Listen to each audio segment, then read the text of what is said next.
Hola, buenos días a los dos y bueno, el gusto es mío. Hace rato que nos venimos siguiendo mutuamente y no teníamos la posibilidad de conversar. La pandemia también hizo lo suyo, así que el gusto es mío. Bueno, muchas gracias. Sí, nos venimos siguiendo. Has publicado también un artículo en nuestra página sobre todo este tema del acuerdo con el fondo, que bueno, tu especialidad es la economía, pero también tenés una mirada también política, social, como militante. ¿Cómo ves lo del acuerdo con el fondo? Este principio de acuerdo, en realidad. Es que no hay todo aquel que tenga una mirada económica puramente monetaria o financiera hace una economía a medias. Ni siquiera hace un análisis económico, porque la economía es principalmente política.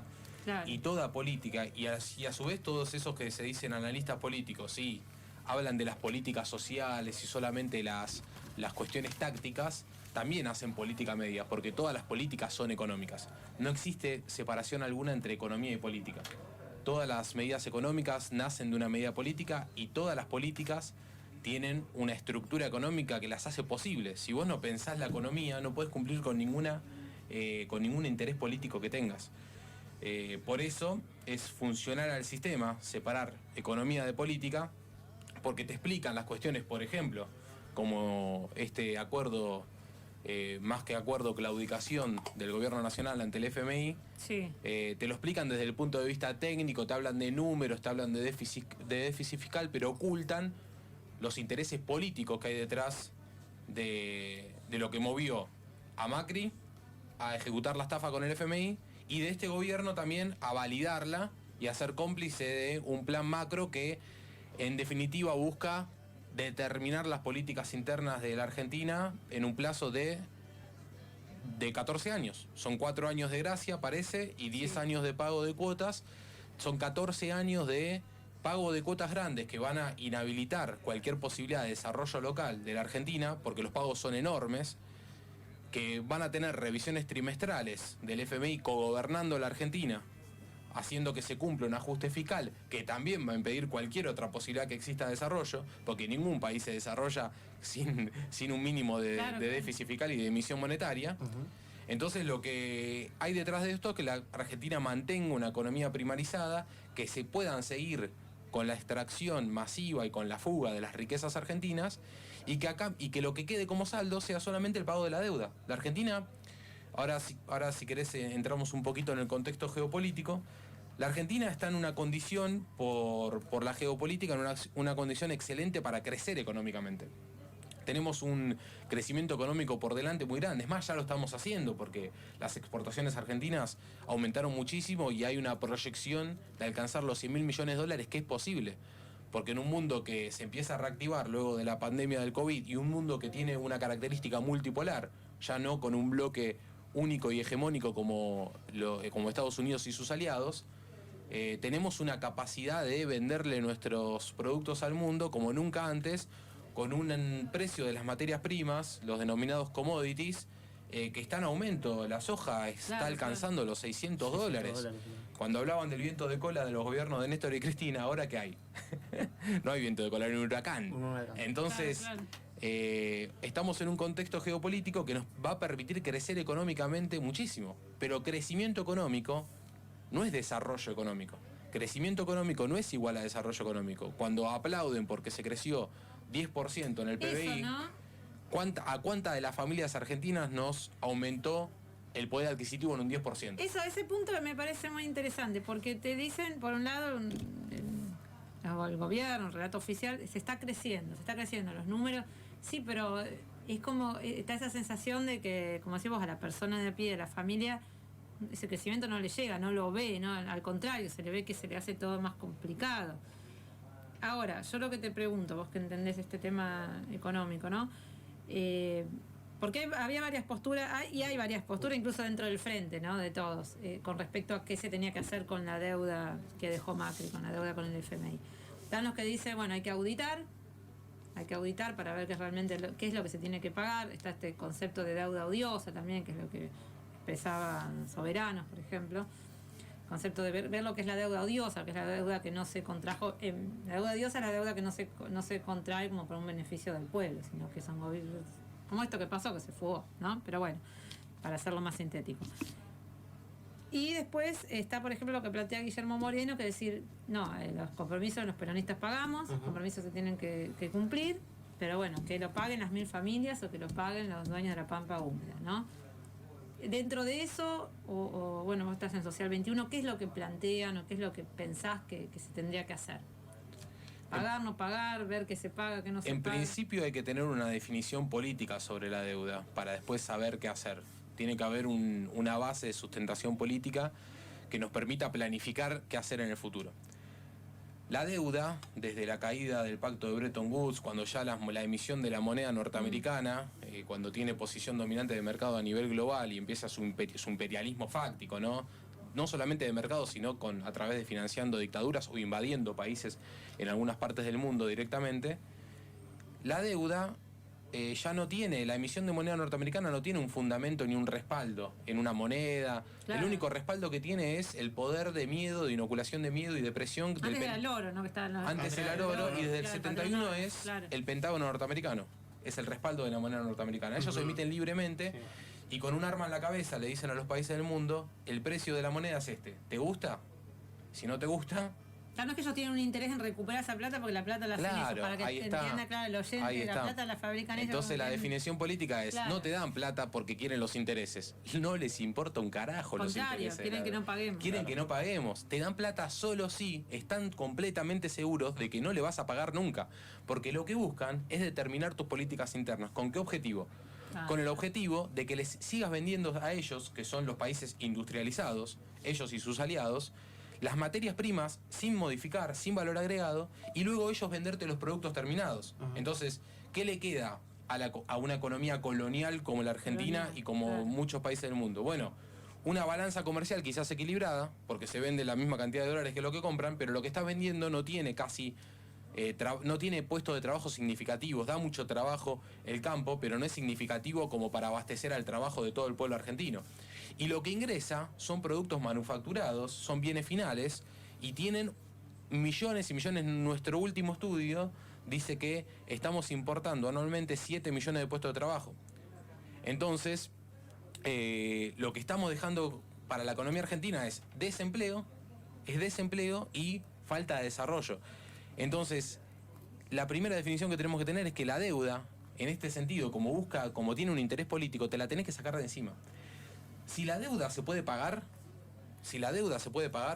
como lo hizo Perón con la deuda de Roca, como lo hizo Néstor Kirchner, si la deuda... con pero Néstor pagó, ¿viste? Que te dicen también... Bueno, pero hay que la historia no se repite nunca y tenemos que analizar los contextos de un momento y del otro.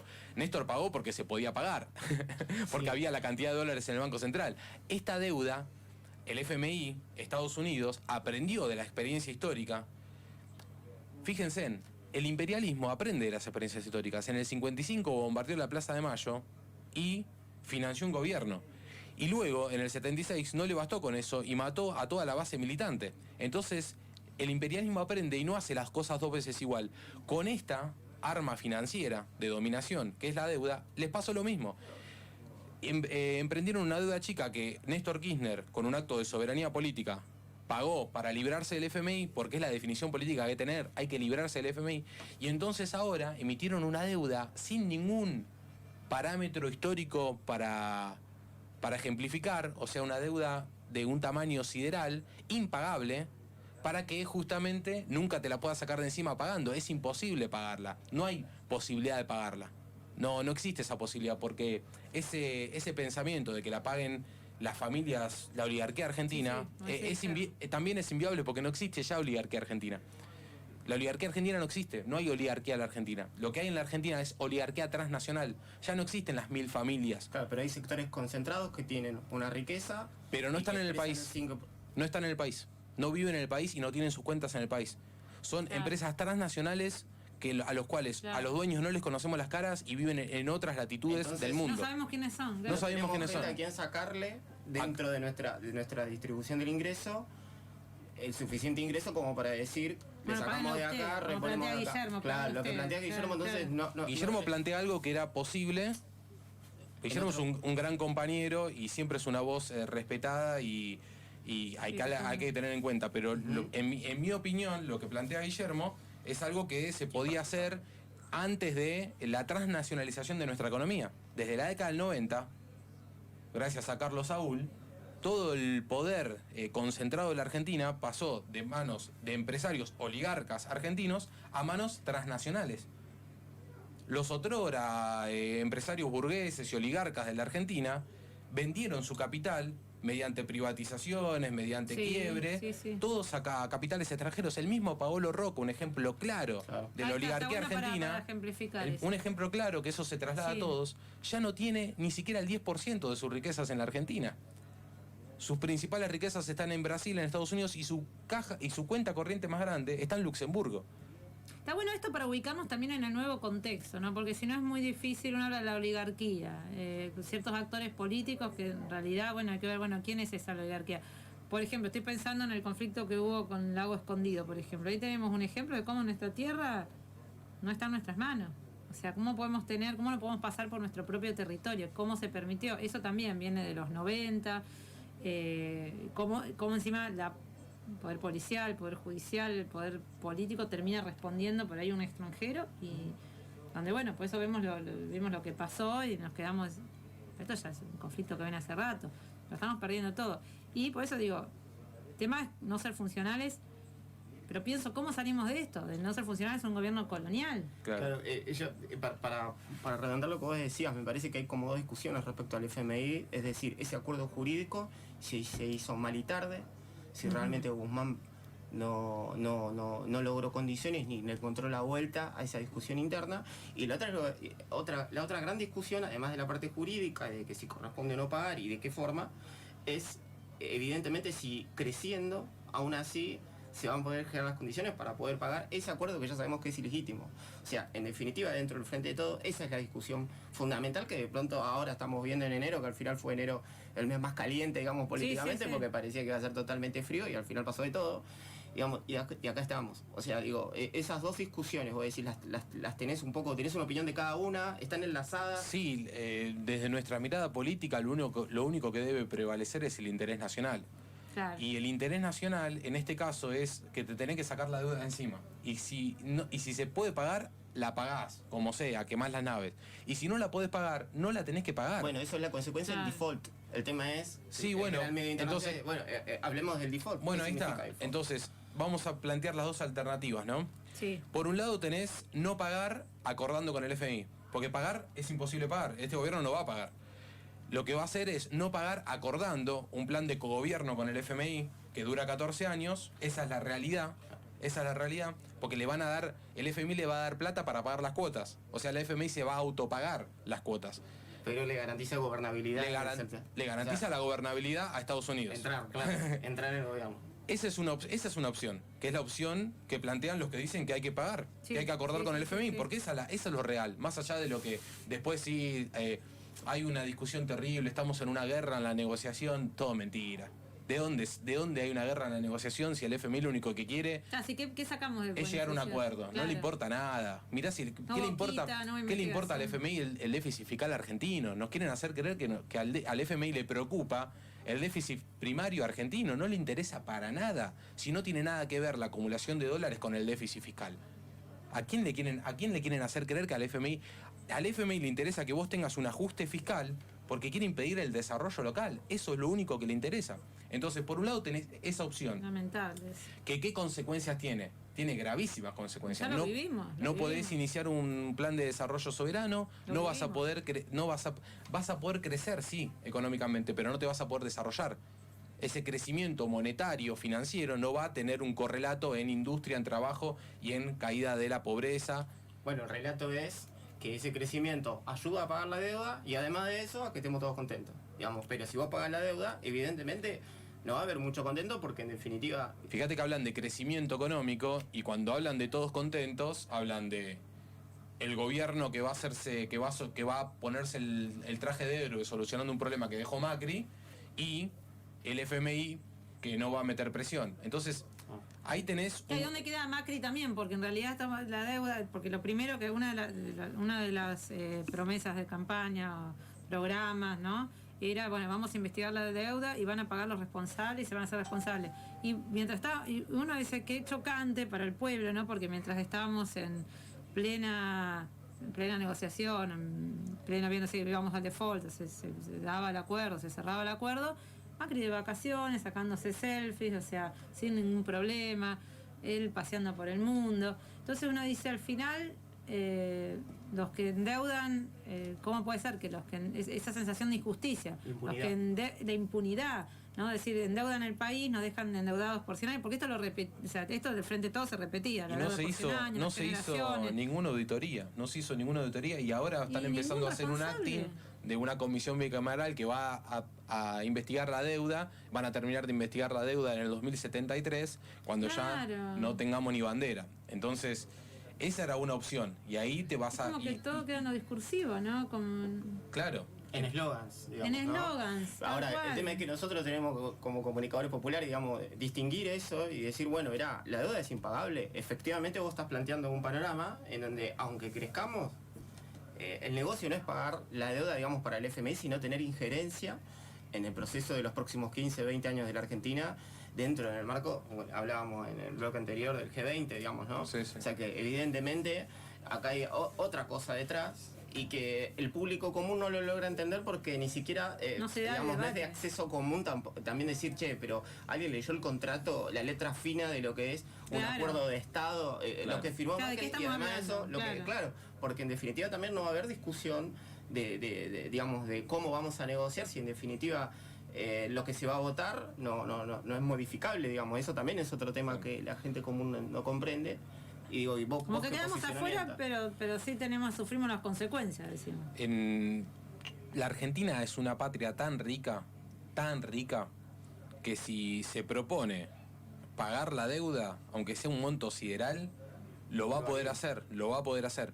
Pero ahora, si vos tenés un interés político de mantener la dominación, van a buscar alguna manera para que en el medio un intercambio de gobierno, llega Massa, llega Larreta, alguno de los agentes directos de la embajada norteamericana, y te va a renegociar la deuda y te la va a patear 30 años para mantener ese dominio. Ahora, para nosotros lo importante no es eso, porque nosotros pensamos desde el interés nacional.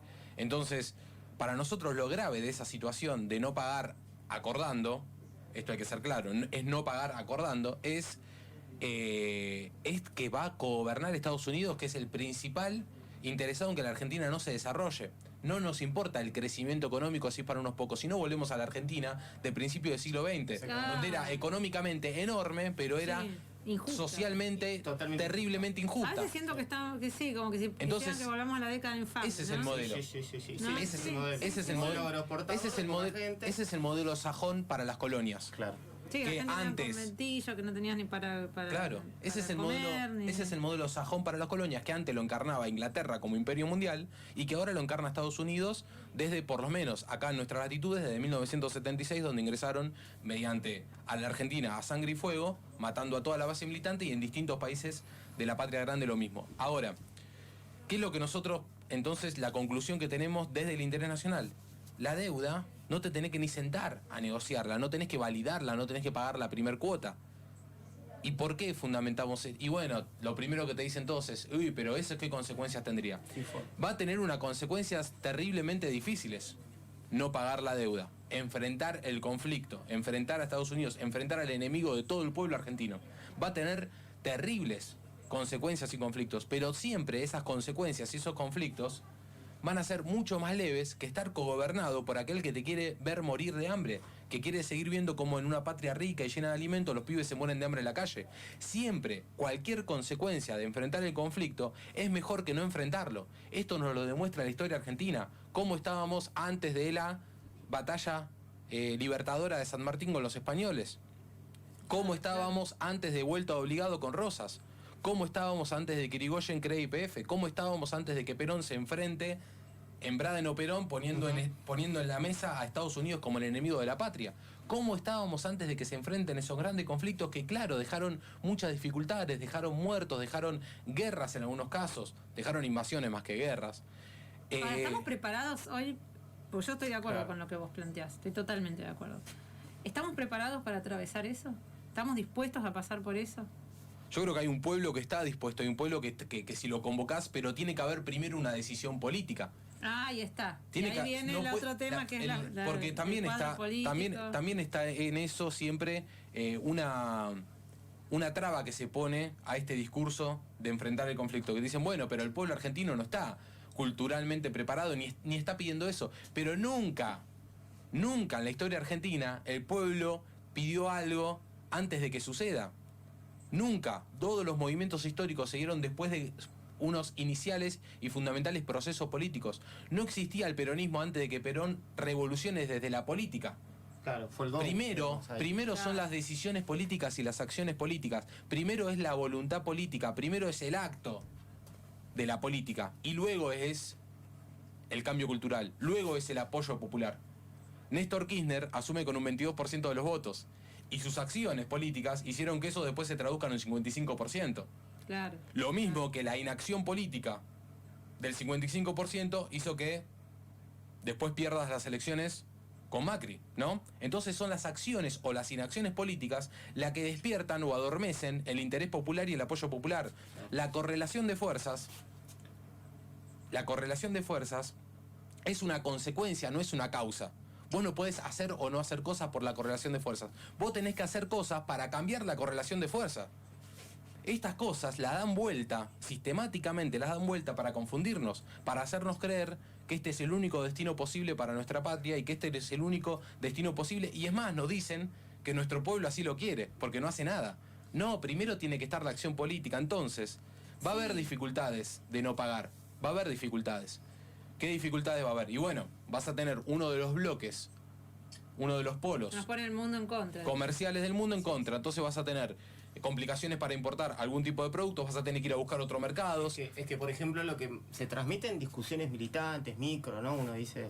Sí, en los va medios diciendo, también. Lo que si no discursa- pagás, sos Venezuela.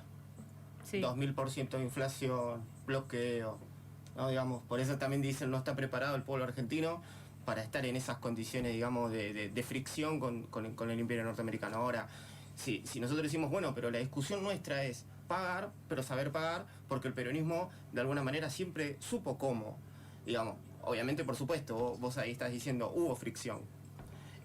Ahora, a cómo estamos hoy, y la discusión de hoy de decir FMI sí, FMI no, ya estamos en el FMI sí, digamos. Ahora, en ese contexto, ¿qué es lo que viene y qué se puede hacer? Normativamente está fuera de la ley la estafa. Entonces vos siempre estás en condiciones de dejar de pagar y discutir. litigar.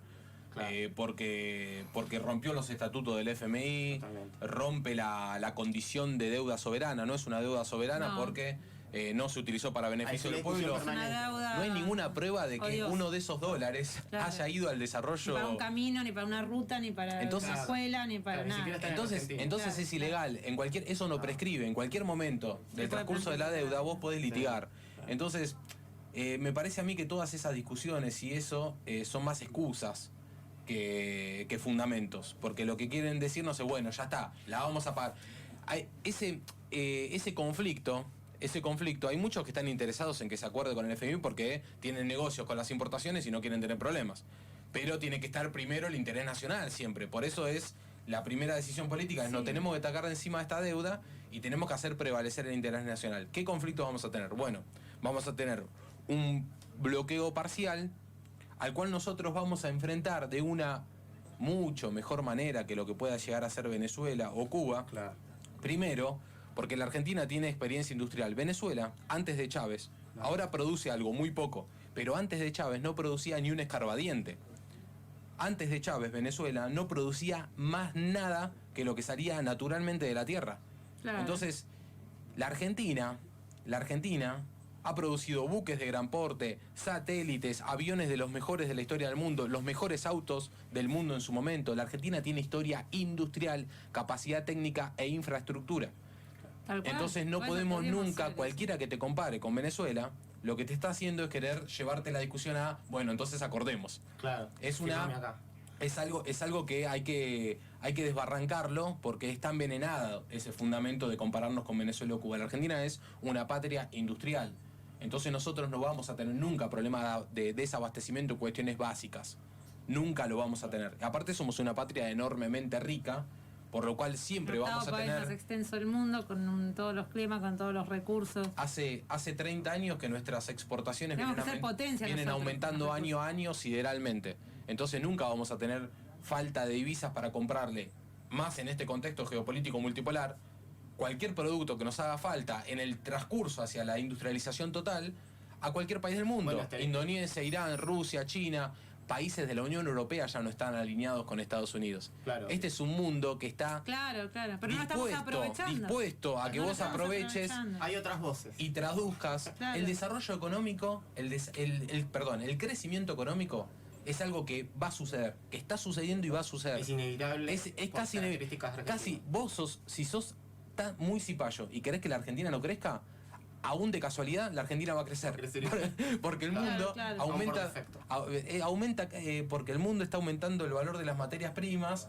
las economías están tornándose a los proteccionismos, están abriéndose distintos polos comerciales en el mundo y la Argentina va a tener un mercado que se expande y va a tener mayor ingreso de divisas. Nos Entonces, falta tocar un tema más, disculpame que te interrumpa, para darte porque es el que nos está faltando, los 23.000 millones de dólares de China, si efectivamente Claro. ahí salió a criticar la nación, otro había también, bueno, obvio, pero digamos que también decían, pero 23.000 millones de Argentina le representa, si Argentina crece en serio, no más de un año, hizo un par de Claro. cosechas, decían también esto de que bueno, rimbombante hablamos de China, pero efectivamente también tiene dentro del frente de todo una discusión de si China, si Rusia, si Estados Unidos, digamos, y qué posicionamiento tenés vos en ese sentido. bueno, en ese sentido nosotros otra vez nos tenemos que correr de la nube tóxica que hay en la opinión política y económica nacional y nos tenemos que parar desde la mirada nacional, desde el interés nacional. Entonces, a mí poco me importa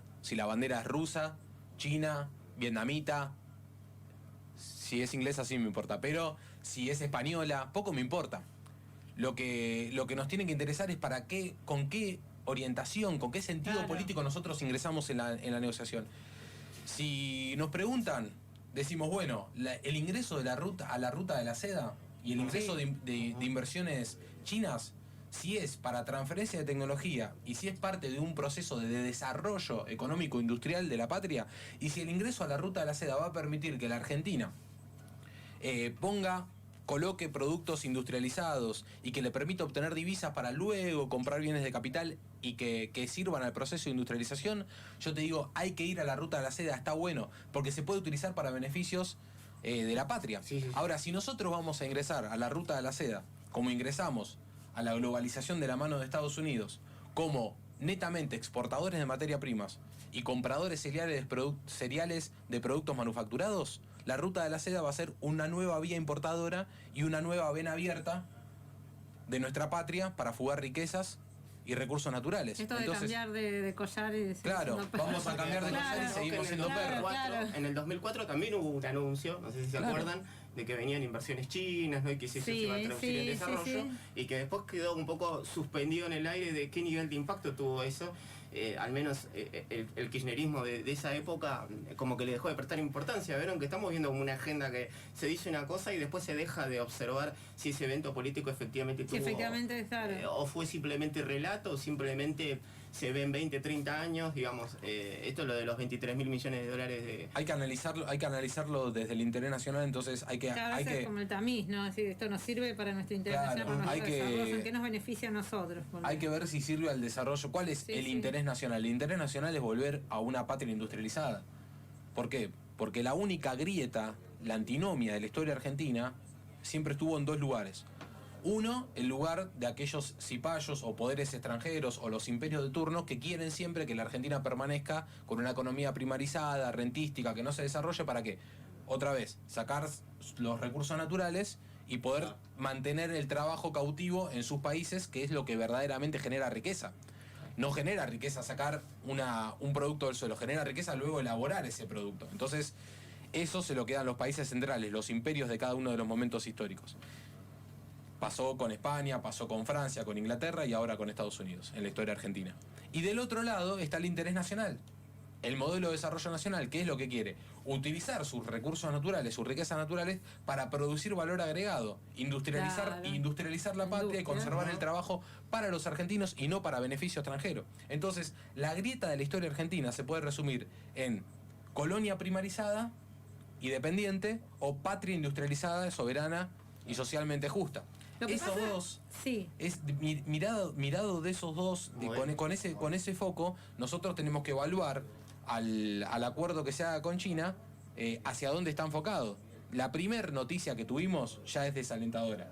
¿Por qué? Porque vino Kicillof con drones debajo del brazo cuando el INVAP y empresas nacionales están produciendo drones. Entonces, claro, hay algo que no está cerrando, porque justamente lo que tenemos que hacer es entrar al mundo, comercializar con el mundo, sin dañar, entregar soberanía, digamos, ¿no? Nuestra industria nacional. Ahora, dejo esto, porque tenemos que seguir. Quiero también charlar la parte política, los partidos políticos, la representación política, que viene también en relación a todo esto, ¿no? Pero pienso, en base a lo que vos decís, de estos dos modelos, el desarrollo industrial y la economía de colonia, ¿no? Manufacturera de colonia, que beneficia a unos pocos, que cuando uno plantea esto, te dicen, eso ya pasó, eso lo podías hablar que muchas veces también pasa cuando lo habla Guillermo Moreno, referentes del peronismo más ortodoxo, vendría a ser.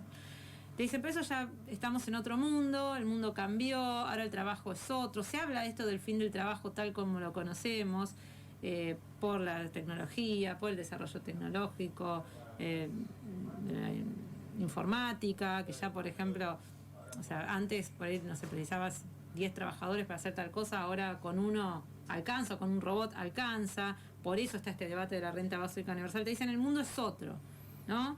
Entonces, ¿cómo damos este debate cuando encima, de alguna manera nos están queriendo convencer de que nuestra realidad es inexorable, que vamos a eso, que tenemos que conformarnos con planes sociales en vez de con trabajo genuino? ¿Cómo hacemos? ¿Cómo reflotamos ese debate? Plantean el fin de la historia, plantean otro fin de la historia. Plantean claro. el discurso globalizador capitalista. Y lo que hay que responder a eso es que el mundo cambió, sí, claro que cambió. Las tecnologías cambiaron el mundo, claro que sí. Pero siempre tenés una opción de aplicar medidas que beneficien a tu economía. Por ejemplo, varios ejemplos. El mundo ha cambiado. Está la robótica, está la tecnología. Uh-huh. ¿Quién hace los robots? Los seres humanos. ¿Quién hace los sistemas? Entonces, empecemos a discutir si, por ejemplo, los bancos, hoy en día hay una gran discusión en el sindicato bancario, porque todos los bancos privados están despidiendo personal, sí. porque están cambiando por máquinas y por sistemas a los empleados. Pero lo que nadie dice, que esos sistemas los están comprando paquetes cerrados del exterior. Cuando hay acá un montón. No preparamos a nuestros trabajadores o a nuestros en la educación, por ejemplo. Claro.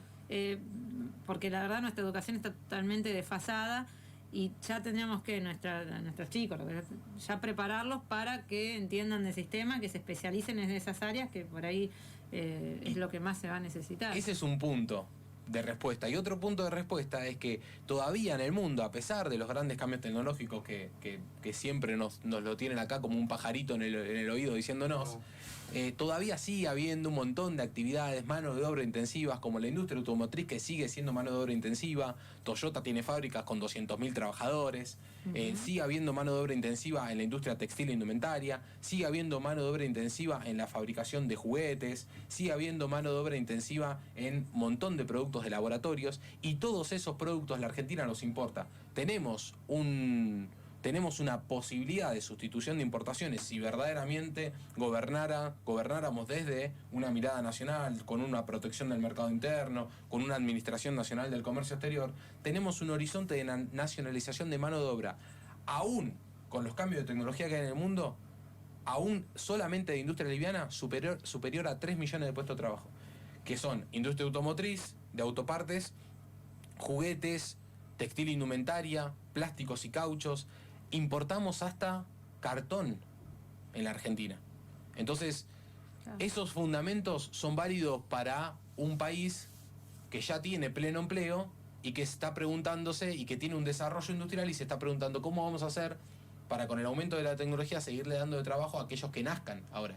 Pero en una Argentina que vas a comprar una botella y la botella, te vas a comprar una botella de vidrio y la botella es importada, o compras una carilina y la carilina viene de Chile o de Brasil, o compras una caja de tornillos y vienen desde China, esa discusión no la traigan a esta mesa, porque primero tenemos que solucionar aquello que se puede solucionar y después vemos los problemas del futuro. Claro. Pero acá ahora tenemos un montón de mano de obra para recuperar y me estás poniendo un problema que la Argentina no tiene para distraerme de que tenemos que sustituir importaciones, industrializar el país. Bueno, como Tal dice cual, no Maca, están poniendo agenda. Sí, claro, sí. como Todo el tiempo nos imponen otras agendas, tanto Claro. con la deuda como Con cambio todo el climático, tiempo. con todo. Todo el tiempo. lo que sí. plantea Maca, que me parece que está bueno esto de la imposición de la agenda, es que hay organizaciones sociales que realmente creen que el mundo es un mundo donde va a haber 2 dígitos de desempleo, Tal cual. donde vamos por la renta universal, donde el trabajo olvídense Por eso no pusieron tanto la renta universal, eso exacto. realmente también genera ruido dentro de nuestro propio espacio, digamos, del universo, de lo que nosotros pensamos que es el espacio del peronismo, porque en Pues definitiva infiltró esa es el agenda trabajo nuestra. lo que Claro. dignifica al hombre. Que esa agenda no está un infiltrada en plan nuestro social, espacio, claro. lamentablemente. La idea de renta universal o plan Claro. social son paliativos a y en virtud de un modelo que tiene otro funcionamiento, es decir, donde realmente naturalizar la idea de la pobreza estructural y se acabó, digamos. Y eso, algunas potencias realmente dan la discusión de fondo, es decir, somos un Estado nacional que tiene su propia soberanía, discutamos. Y otros que dicen, no, esto lo vamos a imponer a escala global y es donde aparece Estados Unidos, digamos, Gran Bretaña, otrora, digamos, bueno, Estados Unidos fue colonia de Gran Bretaña, digamos.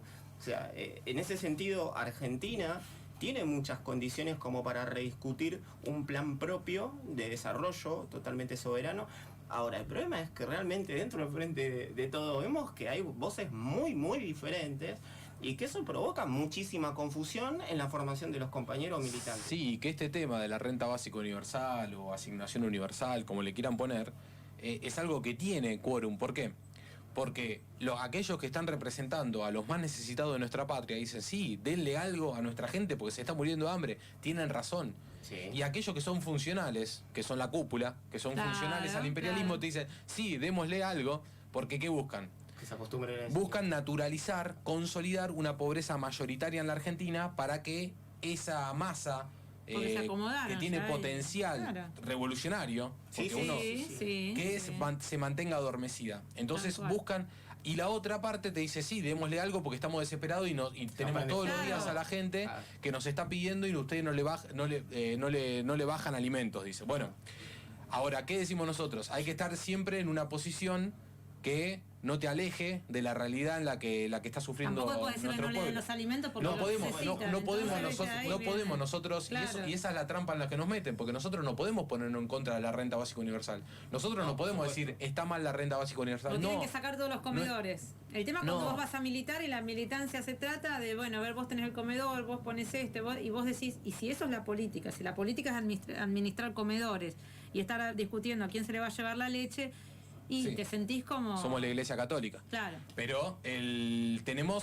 nosotros tenemos que decir, la renta básica universal o una asignación universal está bien como paliativo y como medida de urgencia, Sí. pero Al otro solamente, día ya empezás a discutir trabajo. pero solamente Ah, debe tal existir, cual. solamente debe existir en paralelo con un proceso de solución del verdadero problema de generación de puestos de trabajo, de empezar a sustituir estas importaciones que anteriormente hablábamos. Si vos haces una cosa sin la otra, está siendo funcional a la consolidación y a la aceptación y naturalización de una pobreza mayoritaria en la Argentina. Si vos haces las dos cosas en paralelo, está bien. Entonces siempre hay que analizar las cosas desde el contexto, ¿no? Desde el contexto. Porque si no te están engañando, lo mismo que la deuda. No, pero Néstor la pagó, entonces paguémosla. Claro. Sí, pero una era 8.000 millones de dólares y la otra 44.000 millones. ¿Cómo que paguémosla? Estás como que No es lo mezclan mismo. todas en una simplificación. No puedes comparar todo con todo. Y Perón pagó a Roca, sí, pero Perón tenía 5 veces lo que tenía el Banco Central con lo que tenía que pagar a Roca.